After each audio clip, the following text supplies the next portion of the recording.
tungkol sa update sa lagay ng panahon at habagat ating pag-uusapan kasama si Rosalie Pagulayan, hydrologist mula sa Pag-asa. Magandang tanghali po.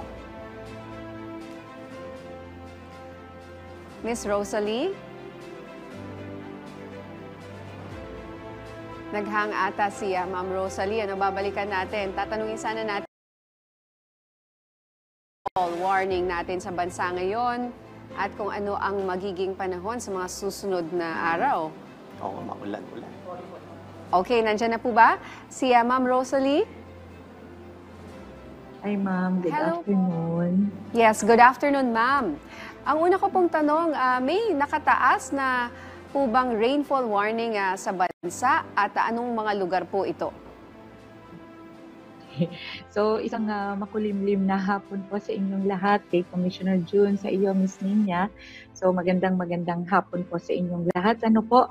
So, ngayon po ay, actually wala po sa akin kasi yung record, but I would like to encourage everyone po, no, to go to our website kasi lagi pong nandiyan po, no, laging nandiyan yung mga rainfall warning, particularly dito sa Metro Manila. At actually, 5 po yung ating tinatawag po na Regional Services Division.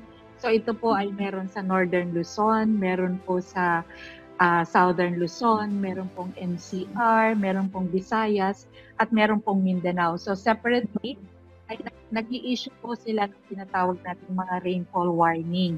So sa kanila pong jurisdiction yon kasi nasa kanila po yung mga facilities natin, yung mga radars natin that they could see kung meron pong mga activities, convective activities within their area of operation at yun po yung pinalalabas nilang rainfall warning. At ito po ay nakapost sa website ni Pag-asa, sa website din po, respective website. Dito pong atin pong mga PRSD o yung mga sabi ko nga po ay mga Pag-asa Regional Services Division. Hanggang kailan po inaasahan ng epekto ng habagat sa bansa? Saang mga lugar po inaasahang mararamdaman ang epekto nito? Okay, sir. So, maganda po yung tanong nyo, no? Ito po kasing habagat, ito po ay yung tinatawag natin na hangin po na nanggagaling dito po sa southwest monsoon. Ang hangin po kasi, pinapangalanan po ito kung saan siya nanggaling, ano? So, galing po siya ng southwest. Ano po ba ang karakteristik nito? Ito po ay mainit at saka po basa. So ito po ay prevalent sa ating bansa from June, minsan po middle ng May, hanggang po September, then bago nagta-transition tayo before going into the amihan, yung reversal ng wind na amihan na po, no?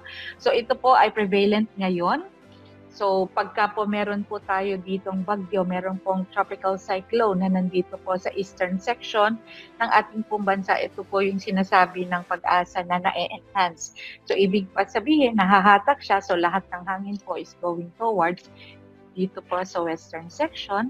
Kaya kung mapapansin po natin ang western section ay ito po yung kadalasan inuulan pagdating po ng habagatan season. Ma'am, kumusta po ang level ng tubig sa mga dam natin? Lalo na po ang lamesa na umapaw na simula nung isang gabi.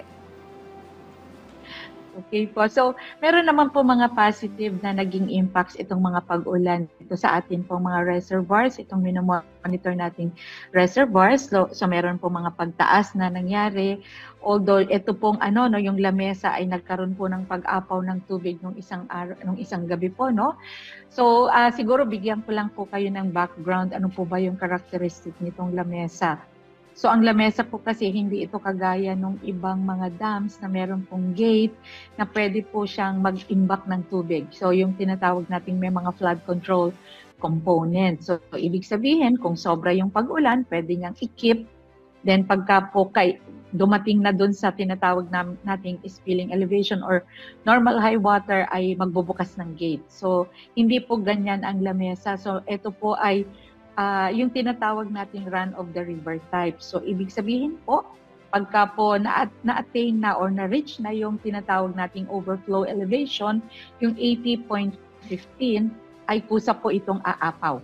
So kung titignan po natin yung naging records po ng pag-ulan during that period, yung 28 early morning, kahit po yung 27 afternoon hanggang dire-diretso po ng madaling araw ay napakalakas po ng pag-ulan na na-record. within the watershed of La Mesa.